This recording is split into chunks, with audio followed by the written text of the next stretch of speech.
Breast cancer বা স্তন cancer ইদানিং এই ব্যাপারটা অনেক বেশি দেখা যায়, তাই না? আশেপাশে কিন্তু অনেক মেয়েদের বা মহিলাদেরই কিন্তু কম বেশি এই জিনিসটা এখন খুব বেশি দেখা যায়। আপনি কি জানেন আপনি সেলফ অ্যাসেসমেন্ট বা নিয়মিত নিজে এক্সামিনেশনের মাধ্যমে এই ব্রেস্ট ক্যান্সারের প্রাথমিক স্টেজটা কিন্তু নিজে নিজেই শনাক্ত করতে পারবেন।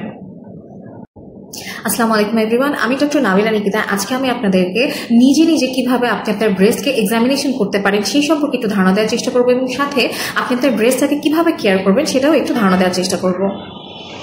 প্রথমত, মিরর চেক।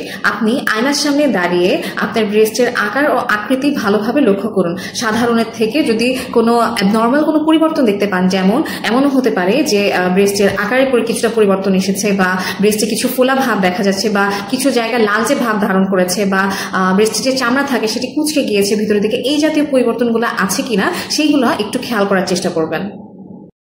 দ্বিতীয়ত, ছবিতে দেখানো ডায়াগ্রামের মতো আপনি আপনার একটা হাত মাথার পেছনে রাখবেন এবং অপর হাত দিয়ে আপনার ব্রেস্ট আপনি এক্সামিনেশন করবেন। কিভাবে? প্রথমে শুরু করবেন আপনি আপার অ্যান্ড আউটার কোয়াড্রেন্ট থেকে, মানে উপর এবং বাহিরের দিক থেকে শুরু করে ঘড়ির কাঁটার বিপরীত দিক থেকে ঘুরিয়ে ঘুরিয়ে আপনি আপনার নিপল পর্যন্ত আসবেন। এভাবে আপনি আলতো করে ঘড়ির কাঁটার বিপরীত দিকে আপনার পুরো ব্রেস্টটাকে আপনি সুন্দর করে মাসাজ করে দেখবেন যে কোনো লাম্প বা কোনো ফোলা ভাব বা অন্য কোনো ধরনের কিছু হাতে বাঁধে কিনা। আপনি আপনার অপোজিট ব্রেস্টটাও সেম ভাবে এক্সামিনেশন করবেন। সবচেয়ে ভালো হয় যখন আপনি গোসলের সময় সাবান ব্যবহার করেন, তখন যদি পরীক্ষাটি করেন তাহলে জায়গাটা পিচ্ছিল হয় দেখে আপনার এক্সামিনেশন করাটা কিন্তু স্মুথ হয়। তৃতীয়ত, ডায়াগ্রামের মতো সেম ভাবে আপনি আপনার হাত মাথার পেছনে রেখে শুয়ে অপর হাত দিয়ে আপনার ব্রেস্টটি সেম ভাবে এক্সামিনেশন করুন। 4 নাম্বার, আন্ডারআর্ম বা আপনার বুকের নিচে চেক করবেন। কিভাবে? প্রথমে আলতো করে সামনের দিকে চেক করবেন, তারপরে মাঝে, এভাবে পিছনে, সব শেষে একদম উপরের দিকে হাত দিয়ে বোঝার চেষ্টা করবেন যে কোনো কিছু হাতে বাঁধে কিনা বা কোনো পরিবর্তন লক্ষণ হয় কিনা।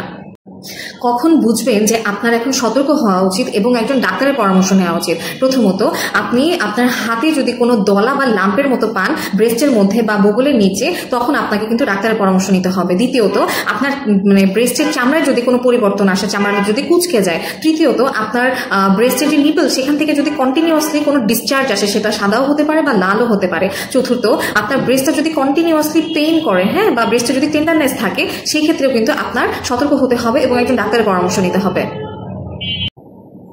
এখন ব্রেস্ট কেয়ারের ছোট কিছু টিপস দিই, সেটা হচ্ছে আপনি যে আন্ডারগার্মেন্টটি ব্যবহার করবেন সেটি যেন আপনার সাইজ মতো হয় এবং কোয়ালিটিফুল হয়। সেটি যেন সাইজে অনেক বেশি ঢিলা না হয়ে যায়, আবার খুব বেশি টাইট ফিটিং যেন না হয়ে যায়। এবং আপনার আন্ডারগার্মেন্টটি নিয়মিত পরিষ্কার পরিচ্ছন্ন রাখার চেষ্টা করবেন, হাইজিন মেনটেন করবেন, এবং সর্বোপরি আপনি আপনার লাইফস্টাইলটা হেলদি রাখার চেষ্টা করবেন। যেমন আপনি নিয়মিত অনেক পরিমিত পরিমাণে পানি খাবেন, স্বাস্থ্যকর খাবার দাবার গ্রহণ করবেন, তারপর নিয়মিত এক্সারসাইজ বা ব্যায়াম, এই জাতীয় সবসময় এক্সারসাইজের মধ্যে থাকবেন। এই জাতীয় জিনিসগুলো ফলো করবেন, তাহলে সব দিক থেকে হয়তো আপনি বেনিফিটেড হবেন।